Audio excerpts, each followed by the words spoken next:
Unacademy. ठीक है। हाँ जी, हाँ जी।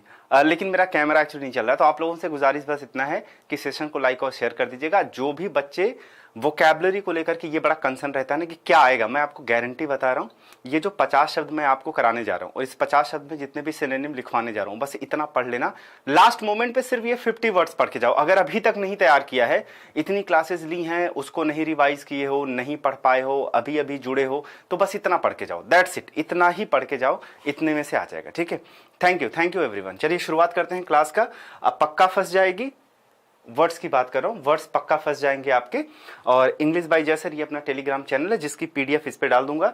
टॉप 50 सिनोनिम्स की बात करेंगे जो मोस्ट रिपीटेड हैं, बहुत ज्यादा पूछे जाते हैं।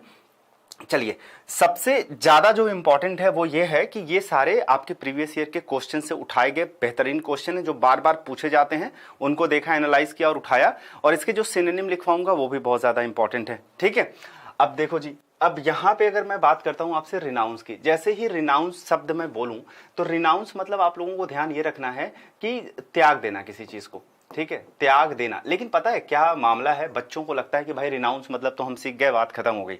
एक्चुअली ऐसा होता नहीं है कि रिनाउंस मतलब हम सीख गए, बात खत्म हो गई। जैसे यहाँ पे त्याग देना, उसके बाद जो सबसे इजी वर्ड इसके लिए पूछा जाता है दैट इज अबेंडन। और अबेंडन के बाद क्या पूछा जाता है, फॉरसेक। ठीक है, ये दोनों आपको हो सकता है पहले से पता हो, और ये भी आपको पहले से पता हो सकता है, दैट इज डिजर्टेड। ठीक है, डिजर्टेड भी बोलते हैं। लेकिन उसके अलावा ये जो वर्ड है ना, जरा एक बार मेरे साथ पढ़िएगा, रिलिंक्विश। रिलिंक्विश शब्द, और रिलिंक्विश के अलावा एक वर्ड है एब्नीगेट वर्ड, और एब्नीगेट के अलावा एक वर्ड है आपका अब्ज्योर। जरा देखिएगा ना इस शब्द को, एब्नीगेट और अब्ज्योर, ये आपने पहले पढ़ा है, और अगर पढ़ा होगा तो एक शब्द और पढ़ा होगा आपने, दैट इज एब्डिकेट। एब्डिकेट। तो अब देखिए इससे बाहर क्या ही आएगा भाई, अगर मान लीजिए कभी ये पूछना चाहे आपसे कि त्याग देना, ठीक है, किसी चीज को त्याग देना। अब त्याग देना में ये तो हमें पहले से पता था कि अबेंडन मतलब त्याग देना, फॉरसेक मतलब भी त्याग देना, डेजर्टेड मतलब भी त्याग देना एक तरीके से, जिसे हम क्या बोलते हैं, आपने कहा जिसे बोलते हैं गिव अप करना। सर, गिव अप करना, किसी चीज को त्याग देना, राइट। लेकिन अब जैसे रिलिंक्विश शब्द है, एब्निगेट शब्द है, अब्ज्योर शब्द है, एब्डिकेट शब्द है, इन सब का एक ही मतलब होता है। अगर आप गौर से देखें तो त्याग देने का आपको 1 2 3 4 5 6 7, एक हमारा 8 शब्द तैयार हो गए आपके। ठीक है, अब आपने कहा सर यहां देखो भाई, अगर प्रिवेंट शब्द आ जाए कभी, जो कि पूछा जाता है, बहुत बार बता चुका हूं, प्रिवेंट मतलब होता है हॉल्ट। इसका मतलब क्या होता है, आपने कहा सर स्टॉप, इसका मतलब हॉल्ट होता है, स्टॉप होता है, किसी चीज को रोक देना, राइट।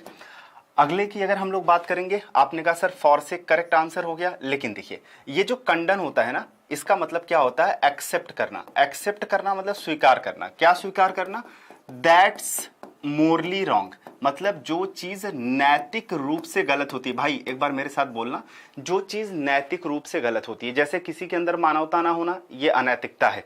किसी के ऊपर अत्याचार करना, ये अनैतिकता है।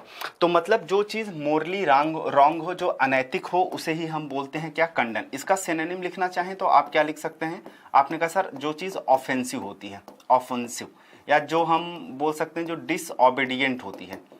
ऑबीडियंट मतलब क्या होता है, आज्ञा का पालन करना। डिसऑबीडियंट उसका उल्टा होता है, जो आज्ञा का पालन नहीं करता है।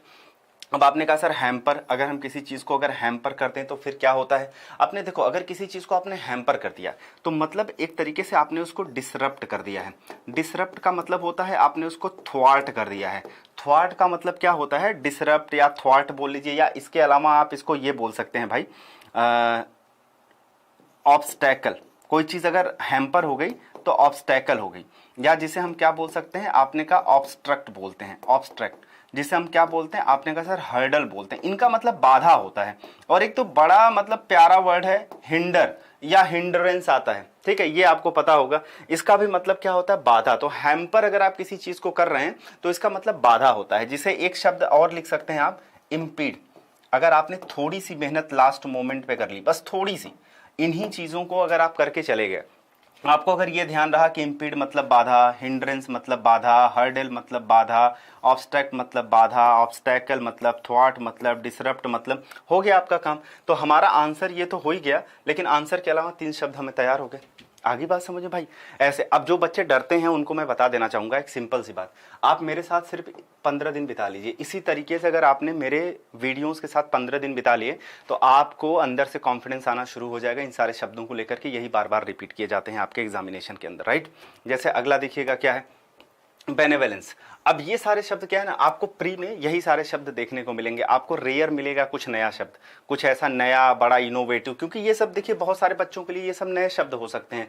थ्वाट है, डिसरप्ट है, ठीक है, यहाँ पे देखो एबनिगेट है, ऑब्जर्व है, एब्डिगेट है, तो ये सारी चीजें भी पूछी जा सकती है। जैसे बेनेवलेंस अगर मान लीजिए नहीं पूछेगा तो बेनेवलेंस की जगह काइंड तो खैर सबको पता होगा, ठीक है, इसको हटा देते हैं। अब जैसे अल्ट्रुइस्ट वर्ड आ जाए, या अल्ट्रुइस्ट नहीं आता है तो अल्ट्रुइज्म वर्ड आ जाए, ठीक है, इसमें से कोई भी आ जाए, अल्ट्रुइस्ट आ जाए, अल्ट्रुइज्म वर्ड आ जाए। अच्छा, अगर ये सारी चीजें अगर नहीं आती हैं तो कंपैशन तो आ ही सकता है, और अगर मान लीजिए कंपैशन नहीं आता है तो ग्रेस आ जाएगा, अगर ग्रेस भी नहीं आता है